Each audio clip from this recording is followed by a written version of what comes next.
Martin Fourcade en personne et peut-être ce premier duel franco-norvégien de la saison, alors même qu'elle n'a pas vraiment commencé cette saison d'hiver. On est à 84 jours et disons qu'il y a tous les terriens du classement général de la saison dernière, tous les meilleurs terriens si on considère, vous suivez mon raisonnement, que Johannes Bö fait partie des extraterrestres hors catégorie. Qui va se placer sur le tapis numéro 7. Excusez-moi, bien sûr, c'est le tout premier tir pour ces biathlètes-là.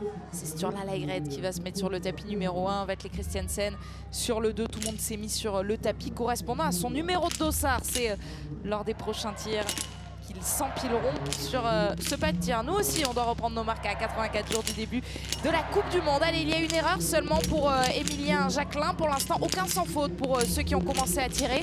2 erreurs pour Fabien Claude. Et c'est Émilien Jacquelin qui va pouvoir ressortir le premier puisque Vetle Christiansen n'a pas encore blanchi toutes ses cibles. Ça y est, c'est fait pour le Norvégien qui va pouvoir reprendre la suite. Tommaso Giacomel également, l'Italien, va pouvoir ressortir. Quentin Fillon-Maillet a réalisé le seul 5 sur 5 de cette course.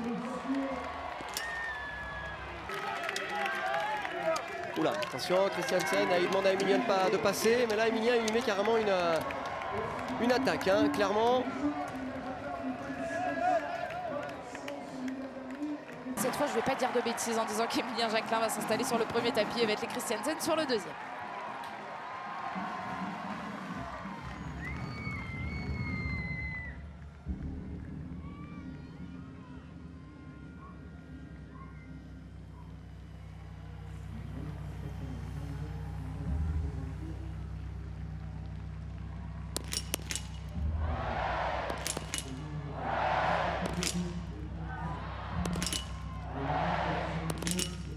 Avantage Christiansen sur ce deuxième tir couché puisque le Norvégien a réalisé un sans faute. La troisième balle a échappé à Émilien Jacquelin. Elle n'est pas venue blanchir la cible, on l'a bien entendu hein, au son de l'impact.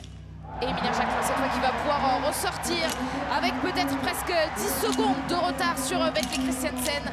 Le temps de remettre les dragons, les lunettes.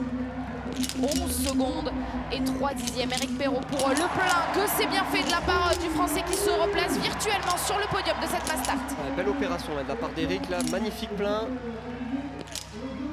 Émilien qui ressortait à 11 secondes. Éric il a 25 secondes, la troisième. D'ailleurs ça va ressortir pour Quentin aussi. Quentin Fillon-Maillet à son tour, peut-être Fabien Claude. Oui, c'est bien fait de la part de notre Français qui va pouvoir ressortir avec Tommaso Giacomel, l'Italien, alors que Sturla Lægreid, lui, est en train de coincer sur ce pas de tir. Ça y est, il va pouvoir ressortir. Vetle Christiansen, il se pose pas de questions. Hein. C'est placé, c'est tenu, c'est puissant. C'est un athlète qui est vraiment bâti. Hein. Il est très grand, au niveau musculeux, très taillé. Émilien qui a l'air un petit peu plus en difficulté là. J'espère qu'il n'est pas en train de payer son attaque franche du tour d'avant. C'est fort, hein. Vetle là, Christiansen. Et Émilien Jacquelin qui a perdu du temps sur Vetle Christiansen. On nous le dit dans l'oreillette, plus de 20 secondes de retard pour le Français sur le Norvégien. On va pouvoir le constater donc. Avec ce tir, il ne faudrait pas que Christiansen tire trop vite, sinon il pourrait ressortir dès les toutes premières balles d'Émilien Jacquelin. C'est ce qu'on voit tout de suite. Allez, il laisse un peu de marge à notre Français avec une première erreur.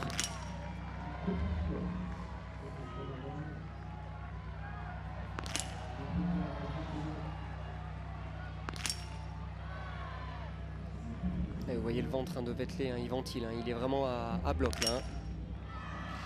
Et une seule erreur qui lui permet de ressortir avant même la première balle lâchée par Émilien Jacquelin qui décide d'attaquer. Malheureusement, ça passe pas. En tout cas, sur 2 balles qu'il laisse échapper. Est-ce que Éric Perrault va pouvoir prendre la deuxième place à la sortie de ce tir? Lui aussi part à la faute.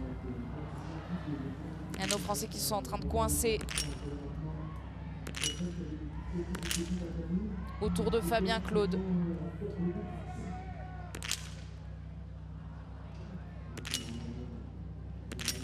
Ils sont en train d'ouvrir la porte à Quentin, Bénédicte Giacomel. Allez, Émilien Jacquelin va pouvoir ressortir, mais regardez, il y a plus de 30 secondes de retard pour le Français. On n'est pas à l'abri d'une de retrouver Vettel en difficulté sur ce dernier debout, mais il a l'air quand même très très lucide. En tout cas, dans sa manière de skier, on sent qu'il est posé. Donc j'imagine que derrière la carabine, c'est la même chose.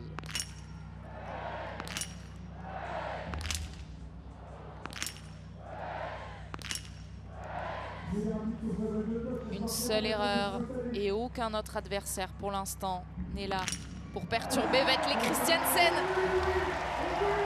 qui avec une seule erreur va pouvoir ressortir. Oh, il fait le show en plus, il regarde à côté, mais je ne vois personne et non, je vais pouvoir repartir. C'est ce qu'il va faire. Vetle Christiansen quand même, ne pas s'endormir sur les skis, c'est ce qu'il décide de faire. Déçu visiblement de manquer de concurrence, le petit signe sur le côté pour les spectateurs. Donc la première place sur le podium, elle est prise, ça c'est fait, elle est pour Vetle Christiansen. Il en reste 2 et on espère voir nos Français. Émilien Jacquelin est le mieux placé d'entre eux.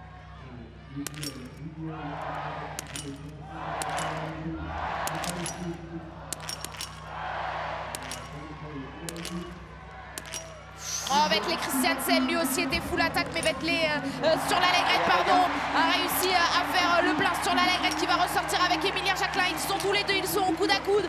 Ils vont être sur le podium tous les deux, certes, mais qui pour aller chercher la 2e place? Belle victoire, Vetle Christiansen, vainqueur de cette Mass Start du Martin Fourcade Nordic Festival 2023.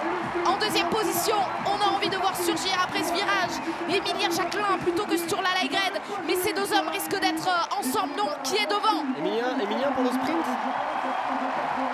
Et Émilien Jacquelin a pris le meilleur déjà depuis quelques mètres sur l'Allegrette. Émilien Jacquelin termine 2e. Il a réussi à déposer le Norvégien. Certes, il y aura 2 Norvégiens sur le podium, mais il n'y aura pas de doublé. 1re et 2e place. C'est un Français qui s'est intercalé, c'est Émilien Jacquelin. La plus grande offre de sport accessible à tous, disponible sur le site L'Équipe dans l'espace TV.